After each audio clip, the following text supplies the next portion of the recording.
Hello friend, welcome to Rakul teachers. मित्रों, पूरे देश में ऑनलाइन कोचिंग के मसीहा के नाम से विख्यात खान सर का पूरा इस समय विवाद सोशल मीडिया पर ट्रेंड कर रहा है। आइए हम लोग इस विवाद के जड़ को, इस विवाद की मूल कहानी को समझने का प्रयास करते हैं। मित्रों, खान सर के समर्थकों को थोड़ा सा राहत कल के न्यूज से मिला है। उनको पटना जिला कोर्ट ने आगामी 20 जून तक के लिए गिरफ्तारी पर रोक लगा दी है। क्योंकि इन दिनों उनके कोचिंग पर एक विवाद हो गया था। उस विवाद में उनके ऊपर भारतीय न्याय संहिता धारा 109 और आर्म्स एक्ट के अंतर्गत उनके ऊपर एफआईआर कर दिया गया था। और उस एफआईआर के कारण पुलिस लगातार उनके घर पर, उनके अन्य ठिकानों पर छापामारी कर रही थी और उन्हें गिरफ्तार करने का प्रयास कर रही थी। उनको इस एफआईआर से बचाने के लिए उनके वकीलों ने बेल अप्लाई किया था, जिसे कल पटना न्यायालय ने स्वीकार करते हुए अगली सुनवाई तक उनकी किसी भी प्रकार की गिरफ्तारी पर रोक लगा दी। मित्रों, आइए हम लोग इस विवाद को समझते हैं। मित्रों, यह विवाद वास्तव में दो कोचिंग सेंटरों के पुरानी आपसी वर्चस्व की लड़ाई, प्रतिद्वंदिता, एक दूसरे पर श्रेष्ठता सिद्ध करने की होड़, आगे बढ़ने की होड़ से लगी हुई है। मित्रों, यह विवाद बिहार के पटना के मुसल्लपुर हाट, यह एक कोचिंग हब है। यहाँ पर 100+ कोचिंग संस्थाएं स्थित हैं और यह एक छोटे से इलाके में सारी कोचिंग संस्थाएं चलती हैं। वहीं पर पूरे बिहार की सबसे महत्वपूर्ण कोचिंग दो संस्थाएं, एक खान सर की खान ग्लोबल एकेडमी और एक रोशन आनंद सर की ज्ञान बिंदु जीएस एकेडमी है। ये वास्तव में दोनों कोचिंग संस्थाएं हैं। वहीं पर ऑफलाइन और ऑनलाइन मोड में ये दोनों कोचिंग संस्थाएं परीक्षार्थियों को तमाम प्रतियोगी परीक्षाओं की तैयारी करवाती हैं। वास्तव में इन दोनों कोचिंग संस्थाओं में वहां पर लोकल में इतना ज्यादा मांग है, ऑफलाइन क्लासेज में खान सर के कोचिंग में भी लगभग 10,000 बच्चे पढ़ते हैं और रोशन आनंद सर के कोचिंग में भी लगभग 10,000 विद्यार्थी वहां पढ़ते हैं और विभिन्न प्रतियोगी परीक्षाओं की तैयारी करते हैं। यहाँ पर दोनों कोचिंगों में आपसी वर्चस्व की लड़ाई है। अगर हम दोनों कोचिंगों के तुलनात्मक अध्ययन करते हैं तो जो खान सर की कोचिंग है वह ऑनलाइन में नंबर 1 पर है और जो रोशन आनंद की कोचिंग है वो ऑफलाइन में नंबर 1।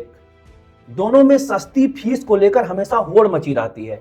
तो इस प्रकार से हम लोग देख रहे हैं कि दोनों कोचिंग में नंबर 1 की बादशाहत की हमेशा होड़ लगी रहती है। यहाँ आपको हम एक चीज ये भी बता देना चाहते हैं कि जो पटना में कोचिंग का मार्केट है वह 15,000 करोड़ रुपए का है। तो इतने बड़े मार्केट पर दोनों में एक नंबर की बादशाहत को लेकर हमेशा लड़ाई रहती है। जबकि खान सर पूरे भारतवर्ष में 1 नंबर के अध्यापक माने जाते हैं, 1 नंबर के कोचिंग इंस्टीट्यूट चलाने वाले माने जाते हैं। उनकी एक अपनी ख्याति है, वो लोगों के बीच में बहुत लोकप्रिय हैं, सस्ती कोचिंग चलाने के नाम पर जाने जाते हैं। उनके कोचिंग की विशेषता है ऑनलाइन में बहुत ही कम पैकेज पर विभिन्न प्रतियोगी परीक्षाओं की तैयारी करवाते हैं।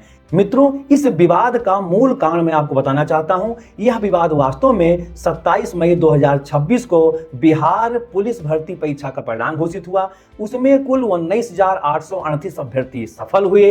इन दोनों कोचिंगों में होड़ लग गई कि किसके पढ़ाए हुए छात्र कितना अधिक सफल हुए हैं। इस सफलता में दोनों कोचिंग संस्थानों ने झूठा वादा बढ़ा चढ़ाकर प्रस्तुत किया। जहां खान सर ने कहा कि हमारे कोचिंग से 12,000 अभ्यर्थी सफल हुए हैं, वहीं ज्ञान बिंदु एकेडमी ने कहा कि हमारे कोचिंग से 10,000 अभ्यर्थी सफल हुए। अगर हम दोनों कोचिंगों को जोड़ दें तो 22,000 सफलता का परिणाम दिखाई पड़ता है, जबकि वास्तव में 19,838 अभ्यर्थी सफल हुए थे। और ये व्यवस्थाएं चल ही रही थी, आरोप प्रत्यारोप का दौर चल ही रहा था। इसी बीच 31 मई 2026 को दोनों संस्थाओं ने एक दिन सफल हुए अभ्यर्थियों के सम्मान समारोह की घोषणा कर दी। उसके एवज में पूरे मुसल्लपुर हाट में लगातार पोस्टर, बैनर और तमाम प्रचार के अभियान चलाए गए। उसी कड़ी में 2 जून 2026 को रात में 10:15 पर ज्ञान बिंदु एकेडमी के कुछ समर्थकों ने खान ग्लोबल एकेडमी अर्थात खान सर के कोचिंग पर हमला कर दिया। उनके गार्डों को मारा पीटा, पत्थरबाजी की और खान सर का यह आरोप है कि 8 से 10 राउंड फायरिंग हुई, उनके गार्ड को मारा पीटा गया और इस प्रकार से उनके कोचिंग संस्थान को क्षति पहुंचाई गई। यह एफआईआर कदम कुआं थाना क्षेत्र में किया गया, खान सर के द्वारा किया गया और उसके अंतर्गत पुलिस ने तत्काल कार्रवाई करते हुए ज्ञान बिंदु कोचिंग संस्थान के संचालक रोशन आनंद और उनके 2 साथियों को गिरफ्तार करके जेल भेज दिया गया।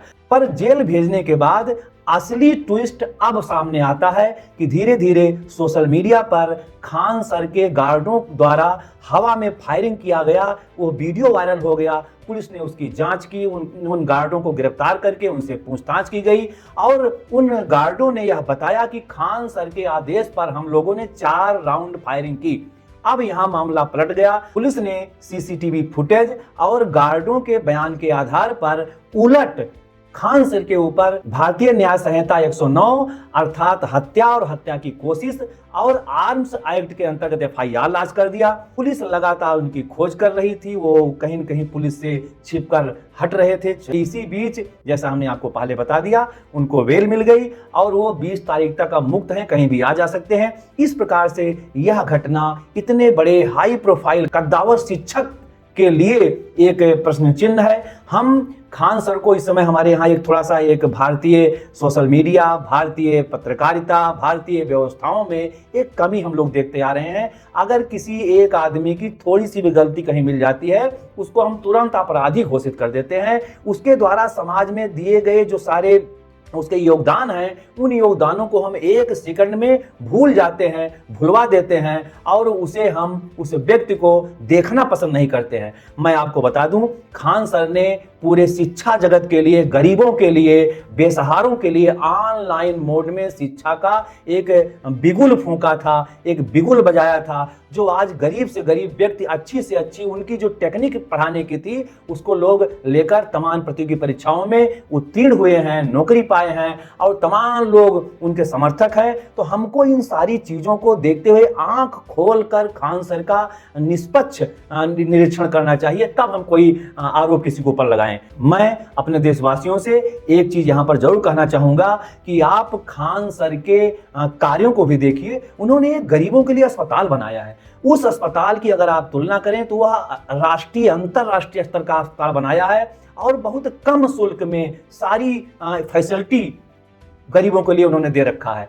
मित्रों, मैं आपको यह बड़े हर्ष के साथ बताना चाहूंगा कि पटना में चाहे कोई गरीब हो, समाज का कोई भी अंग हो, वह खान सर के अस्पताल में जाता है और बेहद सस्ती, बहुत ही कम पैसे में सारा उसके जो इलाज है वो हो जाता है। आपको मैं तुलनात्मक अध्ययन एक सेकंड में बताना चाहूंगा कि वहां पर ओपीडी का जो शुल्क है वो 50 रुपये रखा गया है, जबकि किसी प्राइवेट संस्था में आप जाएंगे तो 500 से 1000 रुपये ओपीडी शुल्क है, जबकि ब्लड टेस्ट वहां पर 7 रुपए में होता है, जबकि प्राइवेट संस्था में 300 से 500 रुपए में शुल्क होता है। ईसीजी 25 रुपए में, जबकि प्राइवेट संस्था में 300 से 500 के बीच में होता है। एक्सरे 35 रुपए में, जबकि किसी भी प्राइवेट संस्था में जाएंगे 300 से 800 के बीच में होगा।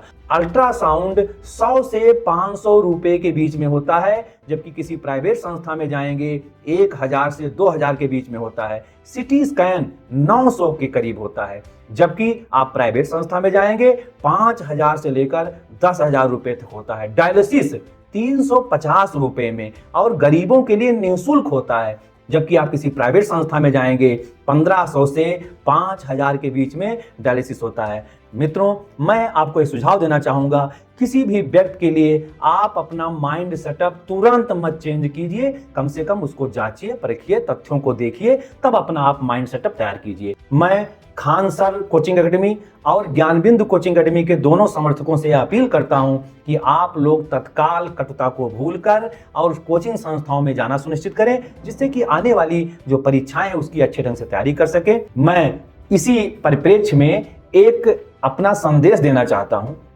आदमी का कद चाहे जितना क्यों न बड़ा हो जाए, पर उसे भाषा और व्यवहार की जो संयम है, शालीनता है, वो बनाए रखना चाहिए। Thank you. जय हिंद।